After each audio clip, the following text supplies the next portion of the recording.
We are extremely sorry, ma'am. Just give us 1 hour. আপনি coffee খেতে খেতে আমরা রেডি করে ফেলতে পারবো। শোনো, আমার ফিরতে একটু দেরি হবে। কেক রেডি হতে আরো 1 ঘন্টা লাগবে। বুঝতে পারি, তোমার পাশে বসতে এখন অনুমতিও চাইতে হচ্ছে। কেমন আছো? ভালো আছি। জানতে চাইবে না আমি কেমন আছি?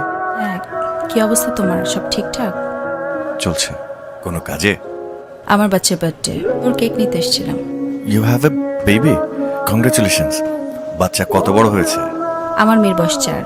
আচ্ছা, তোমার কি আমাদের সেই দিনগুলোর কথা মনে পড়ে? না, মেয়েদের অতীত থাকতে নেই। মেয়েদের থাকে বর্তমান আর ভবিষ্যৎ। মেয়েদের সংসারটাই বর্তমান, সংসারটাই ভবিষ্যৎ।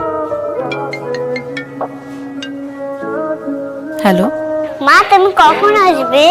এই তো মা, চলে আসছি আর কিছুক্ষণ। তুমি একটু বাবার সাথে খেলা করো না মা, আমি এক্ষুনি চলে আসছি। ওকে ওকে। মেয়ে কার মতো হয়েছে? বাবার মতো। এভাবে আমার জীবন থেকে হারিয়ে গেলে হারাতে না চাইলে ধরে রাখতে জানতে হয়। শুধুই কি আমার দোষ? তুমি সেদিন কল ধরনি কেন? তার আগে 3-4 দিন তোমার মোবাইল কেন বন্ধ ছিল?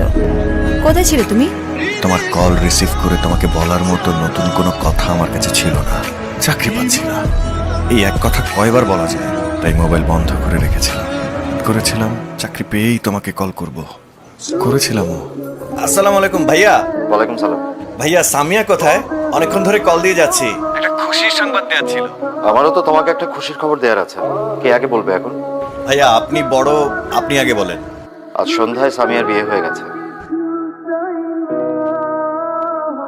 প্রথমবার আমি অনুভব করলাম যে মানুষটা সবচেয়ে বেশি ভালো রাখতে পারে সে মানুষটা সবচেয়ে বেশি কষ্টও দিয়ে যেতে পারে। সবকিছুর পরও তুমি আমার প্রথম প্রেম। এই প্রেম আমাকে হাসিয়েছে, জীবনে মনে রাখার মতো কিছু মুহূর্ত দিয়েছে এবং কাঁদিয়েছে। এক্সকিউজ মি ম্যাম, আপনার কেকটা রেডি। প্লিজ চেক করে জানাবেন। চেক করা লাগবে না, আপনি প্যাক করে গাড়িতে দিয়ে যান।